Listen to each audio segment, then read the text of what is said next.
Hi, thank you for viewing my presentation. My name is Christina Bungubung, and I'm in the TESOL program, which stands for Teaching English to Speakers of Other Languages.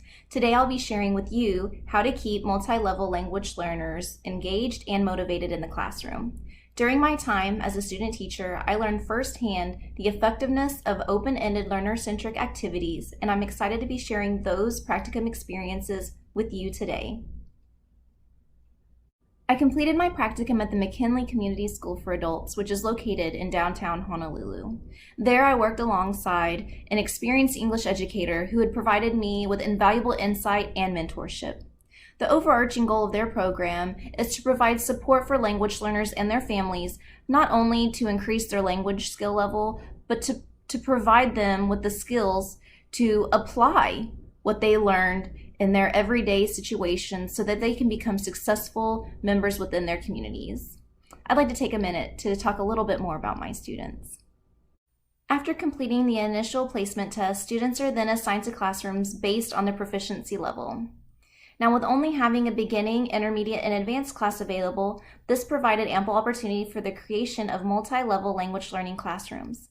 I mentioned earlier that we had about 10 students enrolled in the program, but only about 5 would show up due to work and family constraints. My students represented places such as Korea, Nepal, China, and the Philippines. They all ranged from different ages, from 20s to 50s, and they all lived in America for different periods of time. Now, although this was a very diverse group of people, they all seemed to have one overarching goal, which was to learn how to communicate in day-to-day situations, such as speaking to a child's teacher or trying to explain to their landlord what was wrong in their home. In my field, this is what we call communicative competence. One of my responsibilities as a student teacher was that I needed to provide my students with lesson plans containing activities that were engaging and meaningful. I had to use a school-issued textbook, but I was given the freedom to supplement and adjust as needed. In my teaching unit, What's for Sale, I supplemented the textbooks unit on shopping. And I noticed that my students were a little quiet, so I really focused on trying to create activities that were fun and hands-on for them. After warming up with topic-related vocabulary and short discussion related to shopping, I divided up the students into small groups and provided them with pictures of common, everyday places within our community. And on the board was an enlarged Venn diagram, much like this one, that would be used to visualize our final answers. Once the pictures were sorted, it looked a little bit something like this. I then asked open-ended questions such as, what are some things that you can buy at the department store?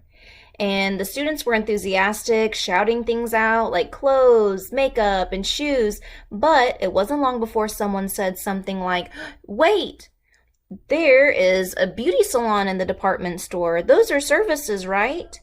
And immediately I saw the light bulb effect happen right before my eyes. And after that point on, each picture was challenged, debated on whether or not it should go in the goods or the services bubble or in the middle. And, you know, it was just very, very inspiring and a beautiful sight to see. Students were engaged in meaningful, relatable learning just by sorting pictures. Many of our final answers turned out to be within the both category.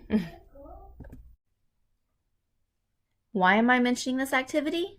Well, I learned through the MultiLevel program that effective teaching is comprised of creating a comfortable learning environment, including students' backgrounds and cultures and activities, meeting individual learner needs, and teaching students communicative competence. During this activity, I realized that while lessons have specific learning objectives and outcomes, I need to remember that some students will learn different things in different ways.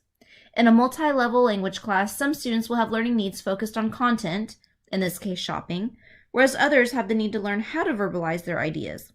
While I was focused on teaching the difference between buying goods and receiving services, I inadvertently created a unique situation that engaged all of the students in the classroom, regardless if they were trying to exercise their productive skills like speaking or their receptive skills like listening. I took on the role as a facilitator and I allowed my students to learn from each other through their personal experiences and background knowledge. And this activity also gave me an unexpected opportunity for assessment. I was able to see how much my students understood the content knowledge as well as where they were in terms of linguistic skills. I was able to do this without administering a formalized test. During my practicum experience, I learned several key points. The first is document everything. Taking notes of every aha and light bulb moment will build awareness and insight that's necessary for future multi-level lesson planning. Next, I also learned that I can't predict where a lesson will end up, no matter how structured and organized the lesson plan is. So keeping an open mind to all teaching outcomes and their challenges will help me support all learners reach their individual goals. Each class is a new opportunity for me to understand more about my students and their learning needs. Knowing my students enriches my cultural and pedagogical knowledge in a hands-on, interactive way.